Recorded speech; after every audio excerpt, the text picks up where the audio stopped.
Bom dia, pessoal. Tudo bem com vocês? Espero que sim. Vamos para a nossa videoaula de hoje.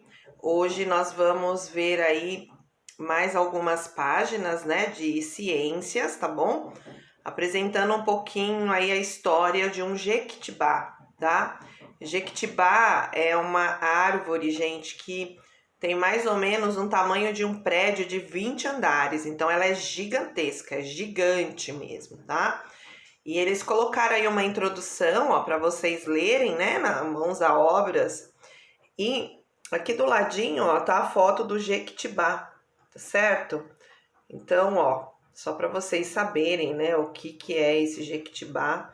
Deve ser gigante mesmo, tamanho de 20 andares, né? Imagina o tamanho dessa árvore, tá?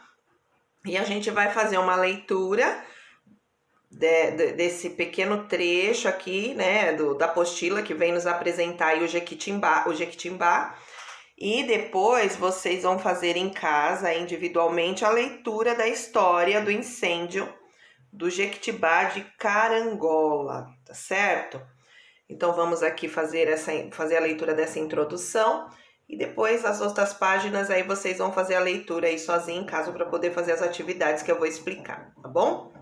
Pessoal, peço desculpa para vocês que meu vizinho ele está com obras e aí ele tá batendo na parede, enfim, tá bom? Então tá vindo barulho aqui, mas não tem jeito, ele tá batendo desde as 8 da manhã e aí não tem jeito, a Pro precisa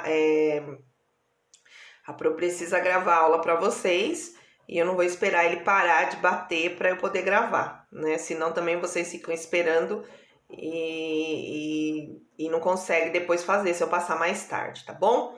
Vamos lá?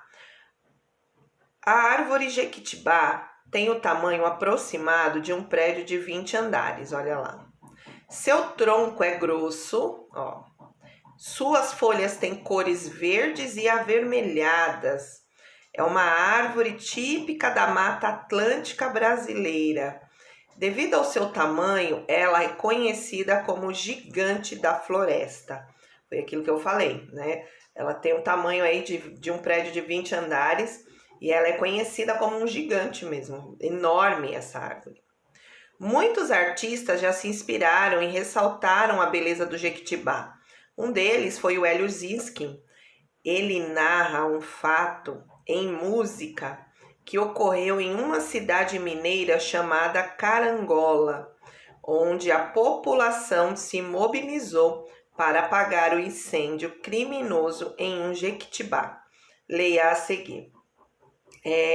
Esse Hélio Ziskin, gente, que foi o criador dessa música e desse texto que vocês vão ler, ele é o criador do Cocoricó, para quem conhece, né? Ele é um dos diretores principais daquele, não posso falar desenho porque não é desenho, né? Mas aqueles bonecos, né? Tipo fantoche, que passa na TV Cultura, é Cocoricó. Então ele é um dos criadores, tá bem? Então aqui, olha, vocês vão fazer a leitura da página 10, onde começa aí a história do incêndio do Jequitibá de Carangola. Vocês vão vir para a página 11, olha lá, página 11. Fazer a leitura também, a Pro não vai ler, porque senão vai estender muito, fica muito cansativo, tá bom? Alguns textos eu acho necessário ler, outros não. É importante vocês lerem também para praticar a leitura em casa, tá certo? Então, o que vocês vão fazer? Vão fazer a leitura desse texto inteirinho, é bem gostoso de ler, tá bom? É uma história assim meio triste, mas é gostosa de ler, tá bom? Para conhecer um pouquinho mais sobre o gigante aí da floresta, o Jequitibá, tá? E essa história, gente, se estende aí até a página número 12, tá bom? Ó, se estende até a página número 12. Vocês vão finalizar essa leitura e vão responder as questões, as atividades, no qual eu vou passar por cada uma agora e explicar para vocês o que vocês vão fazer, tá certo? Então vamos lá? Após fazer a leitura desse texto, né? Aí vocês vão para as questões, tá bom? Eu pedi para vocês fazerem hoje a atividade até a página 21, né? Mesmo porque a semana passada nós havíamos adiantado aí a partir da página 16 até a página 19, tá? Só que hoje a Pro vai só até a página 14. Por quê? Porque eu fui ler todo o contexto envolvendo aí ciências, né? Eu vi que é bem extenso até a página 14. Então, assim, para não ficar muito puxado, então o que eu vou fazer hoje? Então, eu vou explicar para vocês até a página 14 e a semana que vem a gente retoma aí a partir da página 15, corrige aquelas páginas 16, 17, 18 e 19 e dá seguimento a 20 e a 21, tá certo? Então, a semana que vem a gente retoma, mas hoje vocês vão fazer da página 10 até a página 14, tá bem? Combinado? Vamos lá? Olha lá, depois de ler aí o livro, né? De ler o texto, né? Então, gente, depois de vocês, eu tive que parar que o vizinho tá demais. Vamos lá. Depois de vocês lerem aí o texto, aí nós vamos para as questões, tá bom? Aí vocês vão para as perguntas. Olha lá. Quem foi o inimigo mortal do Jequitibá? O que ele fez com a árvore, tá? Tem um parágrafo nesse texto, tá bem? Que fala quem foi o inimigo mortal do Jequitibá, tá? Dessa árvore aí do gigante da floresta, tá certo? Então, assim, houve um inimigo, tá? Que pôs fogo nesse Jequitibá. Quem foi e o que ele fez, tá certo? Então, tem um parágrafo, eu vou até voltar. Olha lá. Na página 11, tá bom? Na página 11, esse parágrafo aqui, ó. Nesse parágrafo você vai já, ó, encontrar a resposta, tá? Da letra A, tá certo? Vou até fazer um xizinho aqui, ó, pra vocês. Tá bom? Tá? Então, você vai responder aí quem foi o inimigo mortal do Jequitibá e o que ele fez com a árvore, tá bom? B. Uma atitude positiva em relação ao meio ambiente ajuda na preservação. Então, nós temos que ter essa atitude positiva, não negativa, né? Nós temos que ter essa atitude positiva para ajudar aí a preservação do meio ambiente, tá bom? Escreva 2 atitudes contrárias do inimigo do Jequitibá. O inimigo do Jequitibá, ele não teve uma atitude positiva, teve atitudes negativas contra a árvore. E vocês vão escrever 2 atitudes positivas, contrárias do inimigo de Jequitibá, tá bom? Eu já falei que ele fez, ele colocou o quê? Fogo, né? No texto, no texto não, na árvore. No texto é informado que ele colocou o quê? Fogo nesta árvore, né? E aí nós temos que, vocês têm que escrever aqui 2 atitudes contrárias disso. Qual atitude você pode colocar aí positiva? Por exemplo, você pode colocar plantar e cuidar de árvores, são atitudes de pessoas que se preocupam com o meio ambiente, né? Você pode colocar não fazer queimadas em matas, florestas. Então, também já são atitudes positivas, tá bom? Só tô dando um exemplo, tá bom? E vocês vão colocar aqui quais são as atitudes contrária, ou seja, atitudes positivas, porque o inimigo do Jequitibá teve uma atitude negativa e você vai colocar contrária, ou seja, 2 atitudes positivas, tá certo? Vamos lá para a letra C na página 13? Olha lá. 13, letra C. Esse texto é a letra de uma música feita por Hélio Zинski. Leia atentamente e escolha um dos parágrafos de que mais gostou e faça um desenho que represente o que? O parágrafo, tá?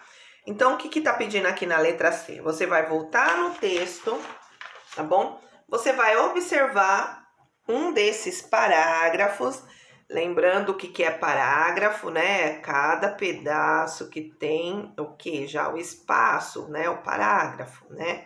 Então, você vai pegar um parágrafo qualquer aqui do que você mais gostou, tá bem? E vai fazer o quê? Vai fazer um desenho. desenho referente este parágrafo, tá bom? Qualquer parágrafo que você mais gostou aqui do texto. Por isso que eu falei que era importante vocês lerem, tá bom? Ah, eu vou pegar o último parágrafo, o penúltimo, antepenúltimo ou o primeiro parágrafo.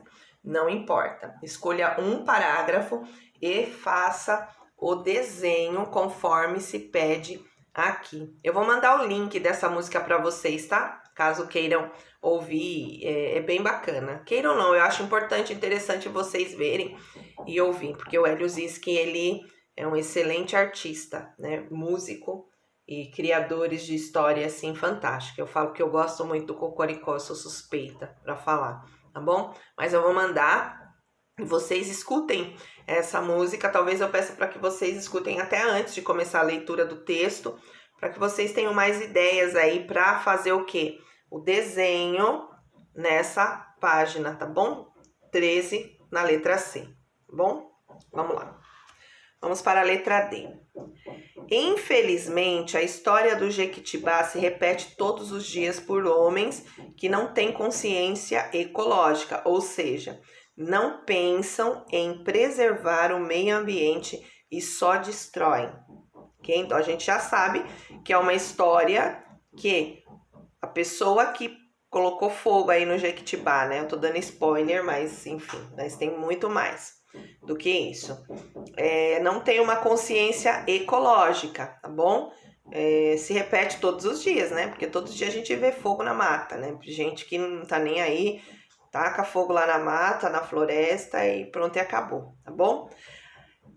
Continuando, olha lá. A queimada é uma das formas de destruição da natureza, isso é fato, né? A queimada é uma das formas de destruição da natureza. Relacione o que você estudou sobre o efeito estufa com as queimadas. O que nós vimos com o efeito estufa semana passada? Quem assistiu o vídeo sabe muito bem o que é o efeito estufa, né? O efeito estufa é uma proteção para nós, né? É um forninho, né, da Terra. Vamos falar assim, o efeito estufa, ele deixa uma temperatura da Terra agradável, ideal para que nós seres humanos vivam, né, melhor.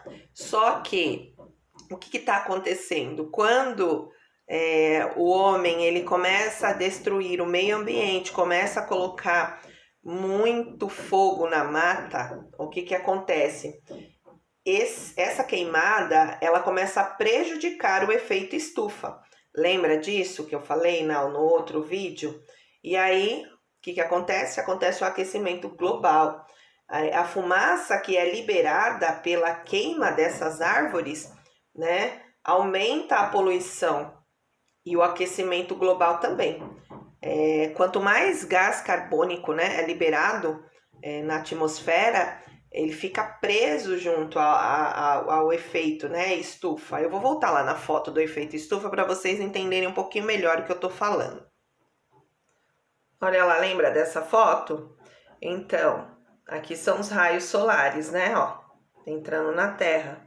Uma vez que esses raios solares entram na Terra, ele precisa também sair, porque senão aquece demais a Terra. Só que o que acontece? Quando eu coloco fogo na mata, o gás carbônico ele vai ficar aqui na atmosfera, impedindo esses raios solares a saírem da atmosfera. E o que acontece? Junta o gás carbônico aqui, todos os gases, né, poluentes, não liberando aí os raios solares a sair da atmosfera, esse planeta aqui, a Terra, gente, vai ficar o quê? Superaquecido, vai ficar muito quente. E o que acontece? Acontece aí a questão do aquecimento global. Lembram disso? E quando aquece demais, que é o que tem acontecido, derrete as geleiras, né? Aumenta aí, consequentemente, a quantidade de água nos mares, né? O solo, né, a seca fica inevitável aí ao solo, não chove direito, né, algumas inundações aí das áreas litorâneas, por quê? Por conta das geleiras que caem no mar e aumenta o nível do mar, e aí começa, né, a inundar E doenças também são trazidas, né, para nós por conta desse efeito estufa. Então, quem lembra disso, né, viu no outro vídeo, então eu coloco fogo na árvore. Consequentemente, a fumaça ela vai subindo, né, para a atmosfera. De vez sair, não, ela vai ficar aqui na atmosfera e vai segurar o raio solar que precisa sair da atmosfera, vai segurar. E o que vai acontecer? Vai superaquecer o planeta Terra. Por isso que quando chega o verão, muitas vezes, o inverno nem tanto, né? Mas o verão, a gente vê aí temperaturas chegando a 40, 42 graus. O inverno também, né, gente? O inverno, o que acontece? É para ser inverno e não é, né? A gente tem temperaturas altíssimas no inverno aí. Tem estados que chega a bater 30 graus. São Paulo, por exemplo, tem 26, 27 graus para um inverno. Então tem uma coisa meio esquisita. O que é? É o superaquecimento global, tá certo? Então é a relação que nós vamos ter que responder lá na letra D. Vou voltar lá na página 13. Olha lá, então como que a gente vai relacionar? Você pode colocar que a queimada é uma das formas de prejudicar o efeito estufa, né? A fumaça que é liberada pela queima das árvores aumenta aí a poluição e aumenta, consequentemente, o quê? O aquecimento global, tá certo? Tá bom? Qualquer dúvida é só cutucar a Pro lá no WhatsApp, que a Pro vai tirando as dúvidas de vocês, tá bom? Vamos lá para a página 14? Página 14, gente, olha lá. Tem um trecho do texto, tá bom? Vou ler para vocês esse trecho. Os amigos inconformados perguntavam: por quê? Por quê?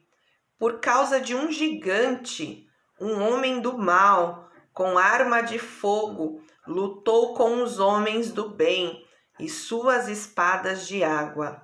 O fogo morreu, talvez o gigante também, tá bom? Então, aqui é o último parágrafo, tá, do texto. E o que vocês vão fazer nessa letra aí? Olha lá. Este é o último parágrafo do texto Jequitibá. Refaça o último parágrafo mudando o final dessa história. Então, você vai refazer esse último parágrafo mudando o final, tá bom? Que você gostaria que tivesse acontecido. Não o final do texto, né? Mas você vai mudar essa história, tá bem? Então, posso copiar? Pode, mas você vai mudar esse final, tá certo? Talvez você pode colocar aí, bom, não vou falar, não vou dar ideia para vocês não, vocês influenciar, né, na ideia de vocês, essa é a palavra. Então vocês vão mudar aí, tá? Esse é o último parágrafo, você vai refazer esse último parágrafo com as palavras de vocês e mudando aí o final dessa história, tá bom?